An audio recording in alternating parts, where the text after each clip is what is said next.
Assalamualaikum warahmatullahi wabarakatuh. Alhamdulillahirabbil alamin wassalatu wassalamu ala asrofil anbiya'i wal mursalin wa ala alihi wa sahbihi ajma'in. Amma ba'd.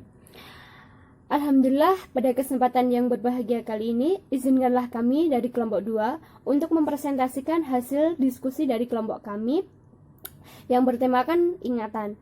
Namun sebelumnya, perkenalkan terlebih dahulu anggota dari kelompok kami, yaitu yang pertama saya, Ika Amalia, sebagai moderator. Yang kedua ada Andirawati Febriana Nur Hidayah sebagai pemateri. Yang ketiga ada Sophia Salwa Faradiba sebagai pemateri. Yang keempat ada Muhammad Abdul Rashid sebagai pemateri. Yang kelima ada Alfi Nur Hidayati sebagai pemateri. Dan yang terakhir ada Dita Natasha Irviana sebagai pemateri. Langsung saja yang pertama yaitu pengertian ingatan. Memori atau ingatan adalah kemampuan untuk menyimpan, mempertahankan, dan untuk mengingat kembali kejadian, pengalaman, serta aktivitas yang pernah dilakukan. Memori merupakan proses menerima, menyimpan, dan menimbulkan kembali informasi-informasi atau kesan-kesan. Sensori memori atau penyimpanan serapan indera. Memori sensori adalah suatu sistem memori yang dirancang untuk menyimpan informasi yang diterima dari sel-sel reseptor dalam waktu yang amat pendek. Dalam sensori mencatat informasi atau stimulus yang masuk ke dalam salah satu atau kombinasi dari panca indera, yaitu visual melalui mata, pendengaran melalui telinga, bau melalui hidung, rasa melalui lidah, dan rabaan melalui kulit. Macam-macam ingatan atau memori.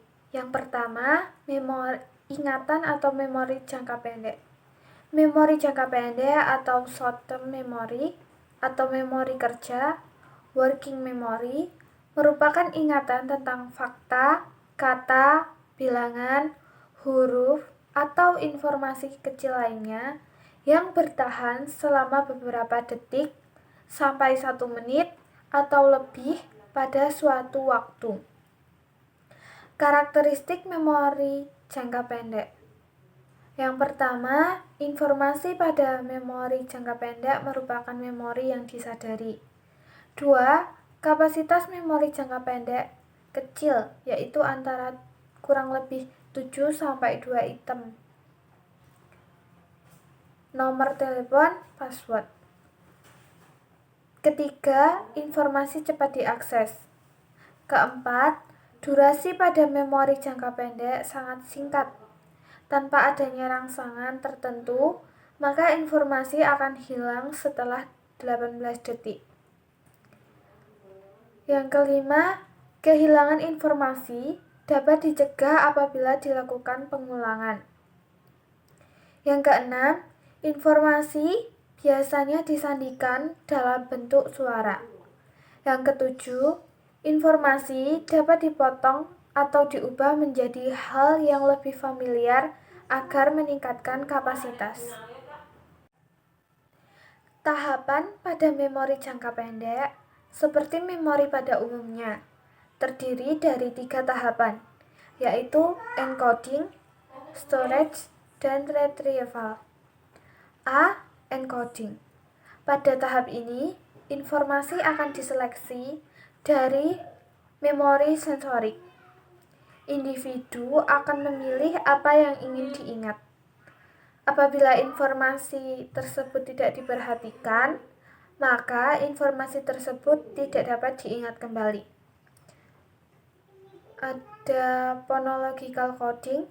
Sesuai dengan model Badeley, informasi dibuat menjadi kode dalam bentuk suara atau nama vokal.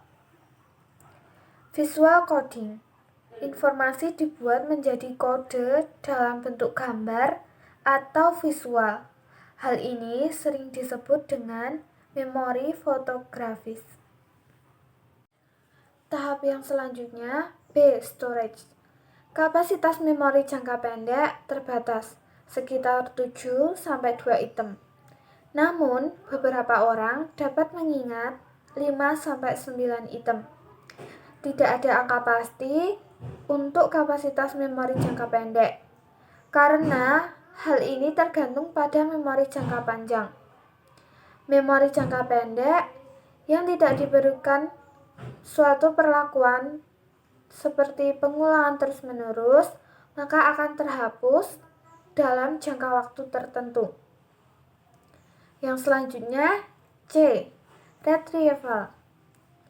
Menurut penelitian, semakin banyak item yang disimpan, maka semakin banyak waktu yang dibutuhkan untuk mengingat kembali data tersebut.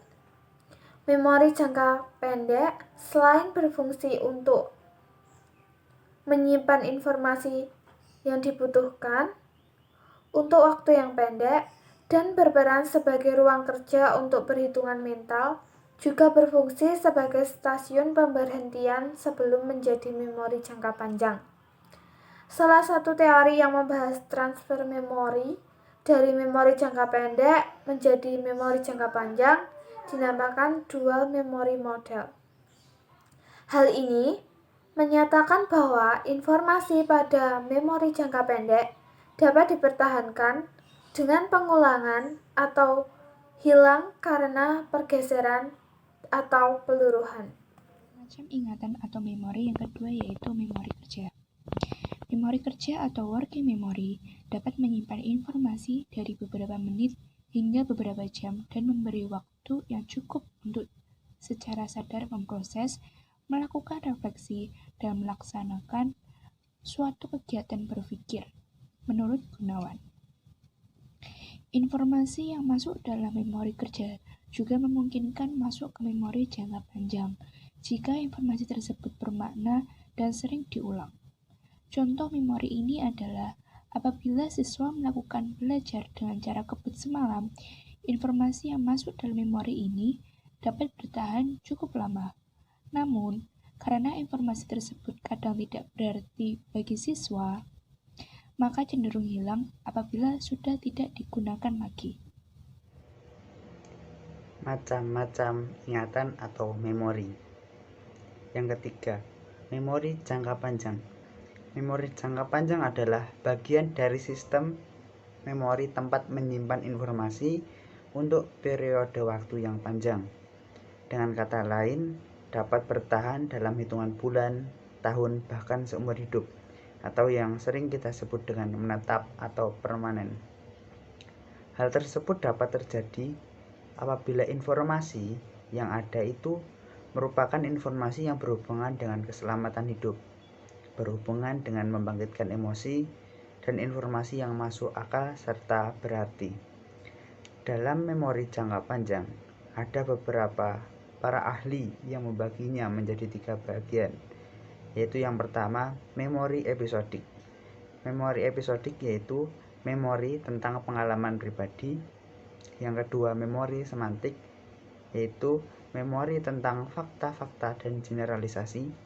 Dan yang terakhir, yang ketiga, yaitu memori prosedural, yaitu memori yang mengacu pada mengetahui bagaimana sebagai lawan dari mengetahui apa. Proses terbentuknya ingatan. Kapan ingatan bisa terbentuk? Ingatan terbentuk sejak kita lahir dan akan terus terbentuk selama kita masih hidup. Para peneliti melakukan penelitian dengan suara getaran di permukaan perut ibu hamil. Tujuannya untuk mengagetkan janin. Kemudian setelah dilakukan berulang-ulang, ternyata mereka menemukan bahwa janin tersebut belajar dan menghiraukan suara getaran tersebut. Pada usia 30 minggu, janin mampu mengingat untuk tidak terkagetkan dengan suara getaran selama 10 menit. 4 minggu kemudian, janin dapat mengingat informasi tersebut selama 1 bulan penuh. Studi ini memberi informasi berharga tentang perkembangan otak pada janin di dalam rahim. Riset sebelumnya sudah menunjukkan bahwa bayi yang baru lahir dapat mengingat suara ibunya. Studi terbaru ini juga menunjukkan ingatan janin sangat responsif terhadap segala hal informasi. Otak janin pada 3 bulan pertama seperti alat perekam.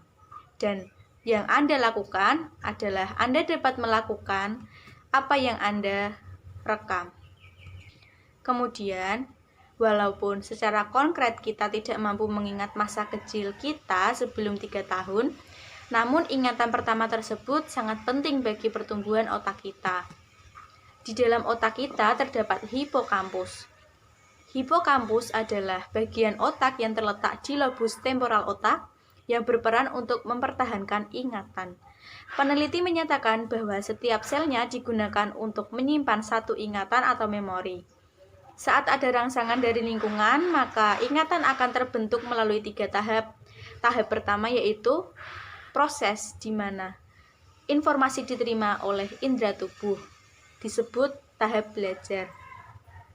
Yang kedua, ada tahap retensi, yaitu proses di mana informasi disimpan oleh otak. Dan tahap terakhir, yaitu tahap retrieval, yaitu memanggil kembali ingatan yang telah tersimpan sebelumnya dan membentuk ingatan yang baru. Yang terakhir yaitu tips mudah untuk meningkatkan ingatan. Ada 8 cara. Yang pertama adalah melatih otak. Sama seperti otot, otak juga perlu dilatih agar tetap sehat. Dengan melakukan aktivitas latihan otak selama 15 menit, setidaknya 5 hari dalam seminggu, dapat meningkatkan fungsi otak. Yang kedua yaitu olahraga. Olahraga fisik mempunyai efek langsung kepada kesehatan otak. Yang ketiga yaitu meditasi. Pada penelitian tahun 2018 mencatat bahwa meditasi dapat meningkatkan fungsi otak, mengurangi degenerasi otak, serta membantu meningkatkan memori kerja dan memori jangka panjang. Yang selanjutnya adalah istirahat yang cukup. Siklus tidur yang terganggu dapat menyebabkan gangguan kognitif, karena tidur berguna untuk menciptakan ingatan. Yang selanjutnya adalah mengurangi kadar gula. Makanan yang memiliki kadar gula tinggi memang enak pada awalnya, akan tetapi hal ini dapat membuat daya ingatan akan berkurang. Yang selanjutnya adalah menghindari diet kalori tinggi. Pengaruh kalori dapat dilihat dalam sebuah studi dari tahun 2009 yang mengamati apakah membatasi kalori dapat meningkatkan daya ingat. Peserta wanita dengan usia rata-rata 60 tahun mengurangi asupan kalori mereka sebesar 30%.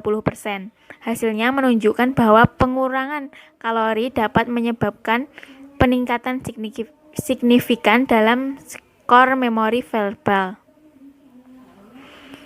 Yang selanjutnya yaitu meningkatkan kafein. Sebuah studi pada tahun 2014 menemukan bahwa mengonsumsi kafein dapat membantu untuk meningkatkan seberapa baik otak partisipan dalam menyimpan memori jangka panjang. Hasilnya menunjukkan bahwa orang yang mengonsumsi 200 mg kafein memiliki skor yang lebih baik pada tes otak dibandingkan dengan yang tidak mengonsumsi kafein. Yang terakhir yaitu makan coklat hitam. Hasil penelitian 2011 menunjukkan bahwa flavonoid kakao yang merupakan senyawa aktif dalam coklat membantu meningkatkan fungsi otak. Para peneliti mencatat flavonoid kakao meningkatkan aliran darah ke otak. Dan orang-orang yang memakan coklat hitam dengan kandungan kakao minimal 72% memiliki kinerja yang lebih baik dibanding mereka yang tidak. Demikianlah presentasi dari kelompok kami. Apabila ada kesalahan dalam tutur kata, perkataan, ataupun yang lainnya, mohon dimaafkan yang sebesar-besarnya. Semoga apa yang kami sampaikan dapat bermanfaat bagi kita semua. Akhirul kalam, wassalamualaikum warahmatullahi wabarakatuh.